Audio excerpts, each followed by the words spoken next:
Kristen progresif yang diusung oleh Pastor Brian Siawarta sebenarnya menjadi pemersatu bagi umat Kristen yang ada di Indonesia, terutama secara online. Ajaran Injil Kristen progresif itu jelas sangat berbahaya, sangat meresahkan, dan karena itu harus dilawan, nggak bisa diremehkan. Saya sepakat dengan hal itu. Tapi saya melihat ada plot twist-nya di sini.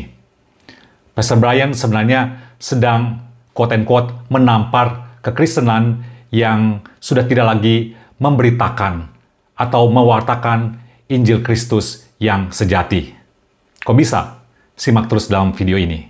So, hampir semua netizen Kristen dari berbagai denom jadi mendadak oikumene di sosmed.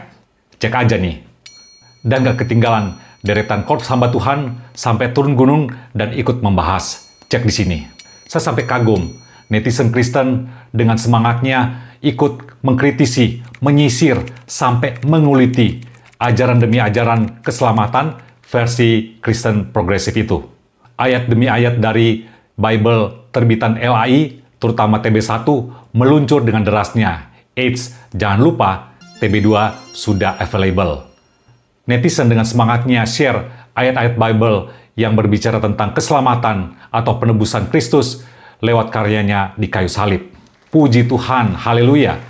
Ada satu wake up call bagi kekristenan, bagi hamba-hamba Tuhan dan gereja-gereja yang akhirnya merespon dengan serius pengajaran dari Kristen progresif.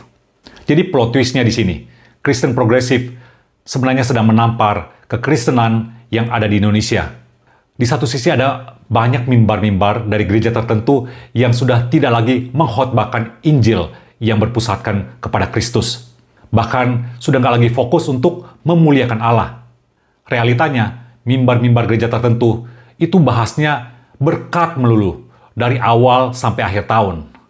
Habis berkat, maka terbitlah perpuluhan. Habis perpuluhan, terbitlah mujizat. Habis mujizat, terbitlah kelimpahan. Begitu terus, muternya kayak gasing.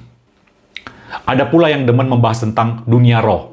Nah, ini lebih agak lain lagi, ya. Demennya membahas tentang setan, tentang malaikat, tentang iblis, dan konco-konconya. Pertanyaannya, Kristusnya mana? Gak ada sama sekali. Miris, ini sebenarnya pembodohan secara spiritual. Ya, ketika pengajaran firman yang solid itu ditinggalkan, ketika pendalaman Alkitab juga jarang atau minim sekali dilakukan, maka ini menjadi satu celah yang sangat empuk bagi ajaran-ajaran palsu untuk masuk dan menyusup. Padahal, tahu kan si Jurgen Klopp, ex-coach dari Liverpool, dia aja sampai bahas tentang Yesus dan karya penebusannya di kayu salib. Sementara, pastor-pastor macam itu nggak pernah membahasnya sama sekali. Makanya nggak heran, kekristenan akhirnya kebobolan masif. Karena fokusnya bergeser, dan setan pun dia ongkang-ongkang kaki, nggak perlu kerja keras. Saya kasih data dan fakta di sini. Kenapa ajaran sesat dari Korea, yaitu Gereja Yesus Shincheonji, laris manis di sini?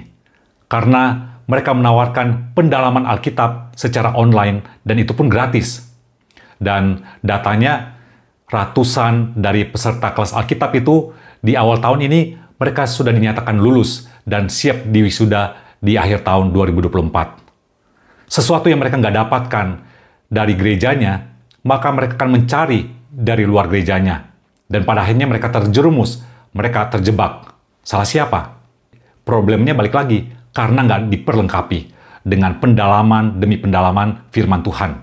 Padahal kita tahu bahwa perlengkapan senjata rohani itu dimulai dari kepala, yaitu ketopong keselamatan, sampai ke kaki. Tapi saya menemukan di IG, ada pengajaran dari seorang pastor yang penampilannya cantik, tapi pengajarannya sebenarnya menyesatkan. Ngomongnya gini, nggak usah pakai pikiran, nggak usah pakai otak, terima aja dengan iman, terima dengan hati, jangan pakai rasio, jangan pakai akal sehat. Ini namanya pembodohan. Nggak heran, jemaatnya gelagapan ketika menghadapi berbagai argumen demi argumen yang licik dari pengajaran palsu, nggak siap, akhirnya kedodoran dan kebobolan lagi. Solusinya, mimbar-mimbar seperti itu harus direformasi.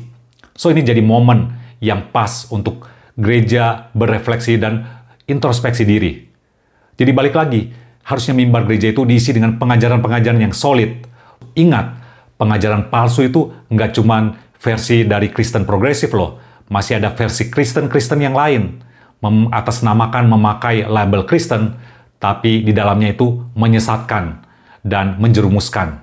Ini penting banget untuk gereja merespon segala macam rupa-rupa ajaran palsu yang coba untuk memikat, mengiming-imingi, atau menarik hati dari setiap orang Kristen untuk keluar dari track dari kebenaran yang sejati. Thanks for watching.